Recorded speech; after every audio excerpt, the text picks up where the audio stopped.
And welcome, I'm Thomas Porteous and you're watching NewsX World. We've just tuned in live to a televised speech today in Doha with US President Donald Trump, and he spoke about his recent visit to Saudi Arabia and Qatar and called the leaders of these countries fantastic. He also held the jet deal that the US signed with Qatar during his speech. Trump also said that the US is getting closer to the Iran nuclear deal, and we will bring you more information on this. This is the second stop of Trump's three-country tour of the Gulf. Later on today, Trump will head to the United Arab Emirates after visiting Qatar, where he was greeted by a pomp ceremony on his second stop of his Middle East tour.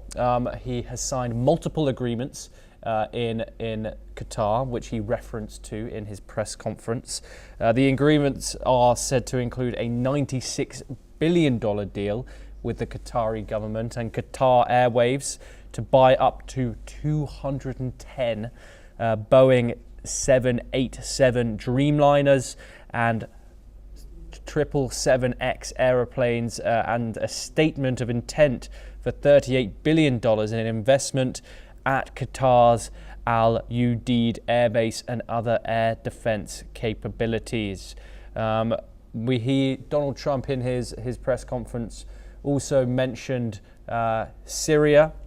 We saw yesterday in Abu Dhabi where he announced his lifting on Syria. Sorry, not Abu Dhabi.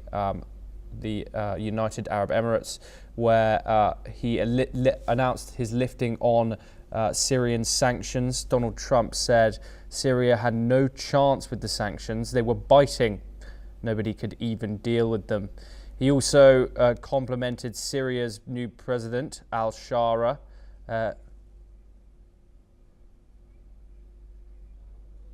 Production in the United States, Apple. So Apple's already in for $500 billion. But they're going to be upping their production, so it'll be great. So I really think we've gone from a laughingstock 6 months ago to the hottest country anywhere in the world. And that's not just in business, that's in everything else, and it's psychologically hot too.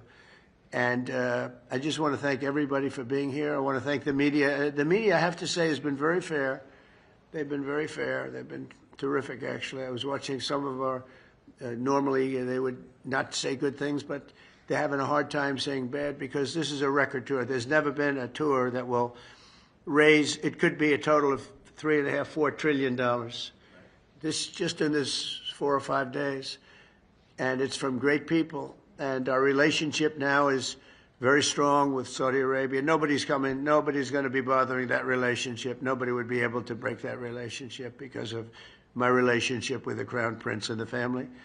The relationship is really strong. And when you talk about Qatar, the relationship is equal. I mean, it's just like nobody's going to break that relationship. We have never had a relationship with Qatar as strong as it is now. You know that better than anybody. And they're very happy. And we're going to protect you. We're going to protect you. That's the one thing you need, maybe. But I don't think you're going to need too much of that. And I said last night, it was a great meeting, great everything. They brought in Lee Greenwood to sing. It was a beautiful evening, and I appreciate it. But I said last night that Iran is very lucky to have the Emir because he's actually fighting for them. He doesn't want us to do a vicious blow to Iran. He says, you can make a deal, you can make a deal. He's really fighting, and I really mean this. I think that Iran should say a big thank you to the Emir, because the Emir is fighting very much that we don't. And there are many people that want me to go the other route. They say, just knock it out, because nobody can beat us. We have the strongest military in the world by far. Not China, not Russia, not anybody. We have the best military equipment in the world, and we have the strongest military in the world. If you remember ISIS, General Raisin Kane, right? We knocked it out in 3 weeks. Remember they said it would take 4 years to knock out ISIS? We did it in 3 weeks. That's because you had the right leader. With a stupid person, you'll do it in you'll do it in 4 or 5 years. You won't even do it. You'll fight for 4 years and then you'll leave, like we always do. You fight, fight, fight. We had a president that blew up half the Middle East and then he left. That was it, It was like spent $10 trillion on blowing up the Middle East and then he left. Just said, let's leave now. We're left with nothing. And we don't do that. We take care of our friends. And so you have a great ally in us, and there's nobody even close. In terms of military power, there's nobody close. And I'm not only talking about nuclear. I don't like to mention the word because the nuclear is so destructive that it brings you into a different category. But we're number one in nuclear. I rebuilt our military, by the way, in my first term. We had a really successful first term. Then the election was rigged, and I had to wait, and it became more historic. And I was able to watch and see. And the good news is although it's bad news in another way, but the good news is that Biden was so bad, worst president we've ever had by far. There was never a president like this. This man was grossly incompetent, and now that's been proven. But people were able to see how bad it is, and it gave me a mandate. We won all 7 swing states. We won the popular vote by a lot. We won the counties by 2,725 to 505. That's why the map is completely red. When you look at it, the map, it was an obliteration, this election. And we got 312 electoral votes. So it was just an obliteration. And that means mandate. And we have a mandate that nobody's had. They said the most consequential election, and this was a enemy paper, the most consequential election in 129 years. So it's been a tremendous trip. I've really liked it. This is going, we're going 20 hours a day. And people say, how do you do it? And I said, I do it because I like it. I like it. I like the people I'm dealing with. I said last night, I stood in a line for, it seemed like hours. I said hello to Larry. I said hello to Kelly. I said hello to your 250 competitors. I said hello to everybody. And that was a long sucker, I want to tell you. They say, how do you do it? I said, I do it because I like the man standing on my left. And I said it 2 nights before about the Crown Prince, but last night I had the Emir, and he's fantastic. And I said, it's really not hard. When you like the people and when you are doing something, we have a term, MAGA, Make America Great Again, very simple term. And I remember Biden saying, we will not let MAGA take over this country. I said, no, you stupid person. It says, make America great again. It's okay if it takes over the country. It's called Make America Great Again. And that's where we are right now. It's America. We'll put America first. But because we're putting it first, we're doing so well, there's going to be plenty left over to help the world. And we can help the world psychologically. So we think we're going to do well with Russia, Ukraine. 5,000 soldiers are being killed every single week on average. 5,000. And they're not from here, and they're not from the USA. They're from Ukraine and Russia. So some people would say, why are you bothering? Because these are 5,000 young people. Well, they're getting older because they've gone through so many that they are actually getting older. But these are 5,000 people that leave their home, wave goodbye to their parents. Their parents are so proud of them, their sisters, their brothers, and that's the last they ever see them. They're wiped out. And if you would see the satellite pictures, I get satellite pictures of that battlefield, and I want to tell you, I've never seen anything like I wish I never saw it. You have heads and arms and legs strewn all over the field, and you just take a look at that, and, when you think 5,000 a week on average, and that's actually a low number. So we're going to see if we can end that. I was thinking about going, but it's very tough because of what we're doing today and tomorrow. But, if something happened, I'd go on Friday if it was appropriate. But we have people right now negotiating, and I think that I just hope that Russia and Ukraine are able to do something because it has to stop. Not only the money, we spent $350 billion there, just handed. Nobody even knows where the money, they just send them a check. There's no accounting, there's no one, just give him money. Every time he came, I have to hand it to him. I think he's the greatest salesman maybe in history. Every time he came to the United States, he'd walk away with $100 billion, you know. That's a good salesman, right? Even by your standards. This is a big standard right here. But that's a pretty good set. No, he'd walk in, leave with $100 billion. Last time he didn't do as well. He only got $60 billion. And it was so easy. It was like We're now joined by Gautam Mukherjee, senior journalist, to discuss this in more detail. Gautam, thank you very much for joining us.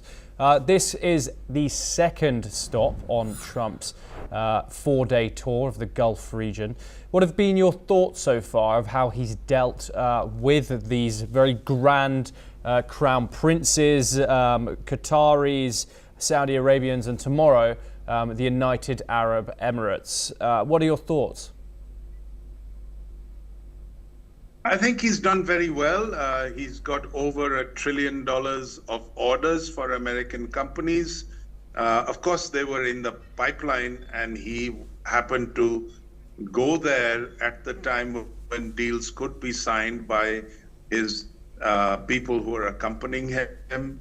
And significantly, he also lifted sanctions on Syria, shook hands with the president who used to be a terrorist. Now, it goes back to that old phrase, one man's terrorist is another man's freedom fighter.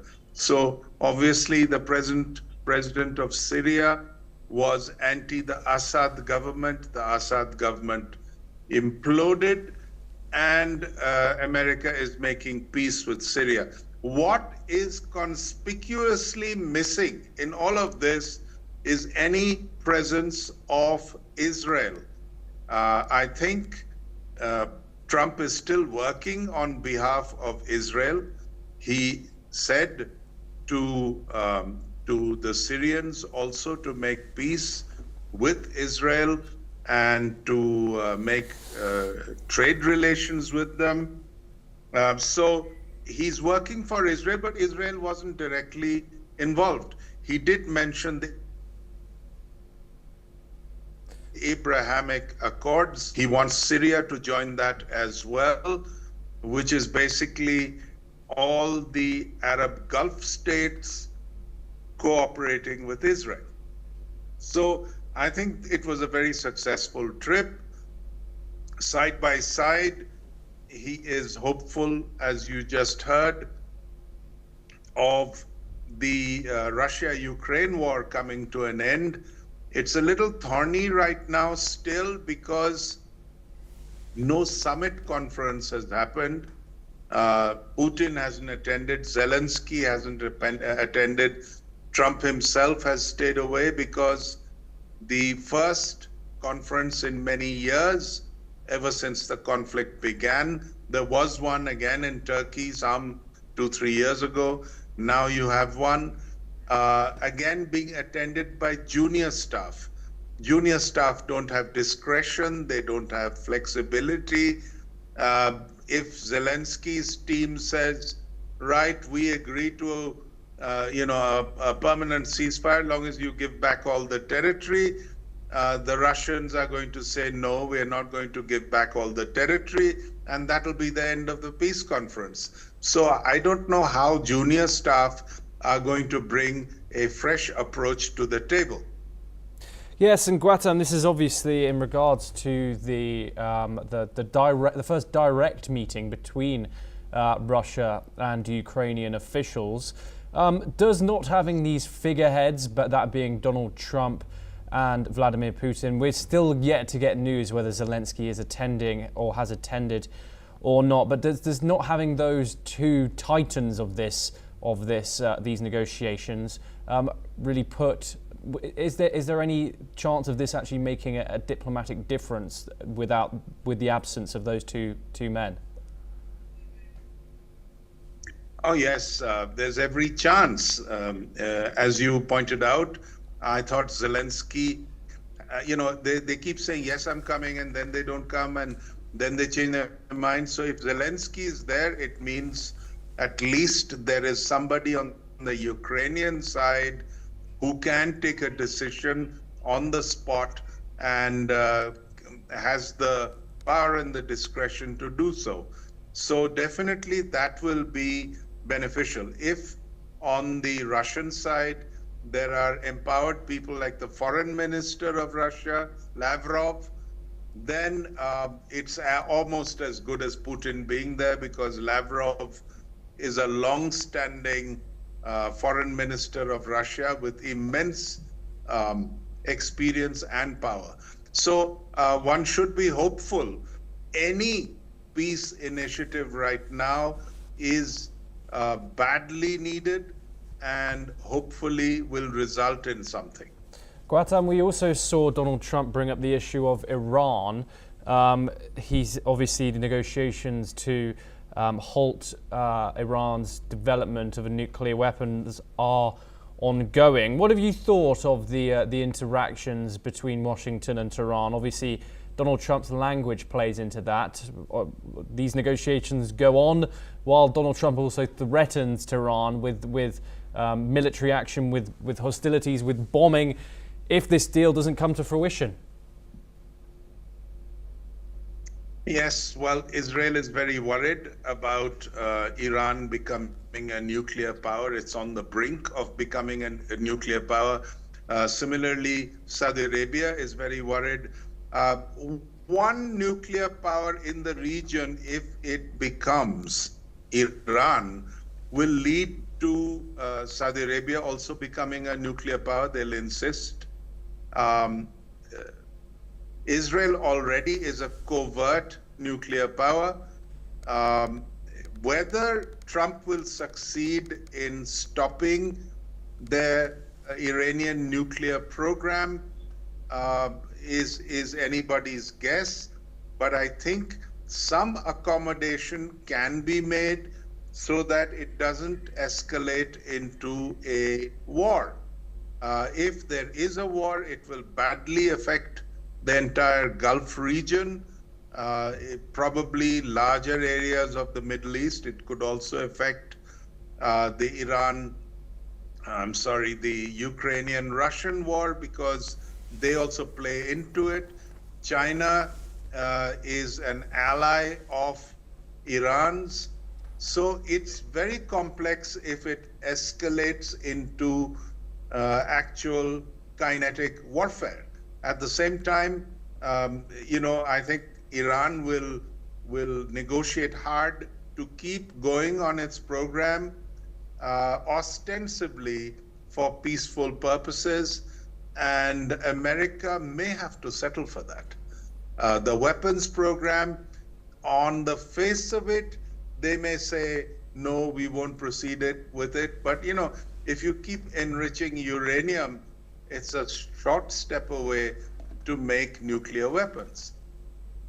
Yes, I also want to talk about, just briefly, about his speech that we just heard. Constant reference to Joe Biden and his stolen election. What do you think about Donald Trump pushing this narrative about how Joe Biden was the worst president that America has ever seen? This continued beratement of the previous administration, his comments that Biden destroyed the Middle East and then left it, and then he obviously became president. What are your thoughts on that? Well, there may be elements of truth in it, but basically Trump is trying to shore up his own popularity, which is declining. His approval ratings are not very high. He wants to score some foreign policy victories.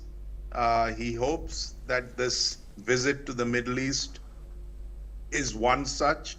If he achieves a ceasefire in Ukraine, of course, he's prodding from the back, but even then, if that comes about, and if the Gaza issue is settled, then of course, he's done a lot better than Biden, who was confronted with all of these wars, including the one with the Houthis, and actually fanned the flames. Compared to that, if Trump is able to bring greater peace and prosperity to the region and a stoppage of actual fighting, that will be an accomplishment. Whether everything about the Biden administration can be tarred with the same brush, there will be a lot of Americans who will disagree with that. However, that is Trump's peculiar obsession. He was pretty much persecuted under the Biden administration. There were multiple cases. They tried their best to prevent him from being eligible for election. So he's got a grouse, an understandable grouse. However, as President of the United States, I think he's trying to do some good work. And hopefully, if he succeeds on all these three fronts, he's also taken credit, falsely as it turns out, in the India-Pakistan clash. However, so he's going around saying, I'm a big peacemaker. In India, Pakistan, he made it up just to suit his own narrative. He wasn't responsible for the ceasefire at all. Yes, Gautam, why has Donald Trump could travel to anywhere in the world for his first state visit? We've seen invitations from everyone. Why did he choose these Gulf countries as his first places to go? He's even chosen to stay in Qatar over going to these important peace negotiations in Istanbul between Russia and Ukraine. Well, Russia and Ukraine at present is not a summit conference, and if it isn't a summit conference, you can't expect the President of the United States to actually attend, even though he was hoping it would be and that he would attend. As far as choosing these Gulf countries for his first visit, it is because he is a transactional president and he has walked away with some large orders towards MAGA, Make America Great Again. He's also in the backdrop achieved some breakthrough with the Chinese, with his team and the Chinese team coming to substantial terms in Switzerland, which has taken some of the heat out of those ridiculously Gautam, I'm very high, sorry to interrupt. We have live images coming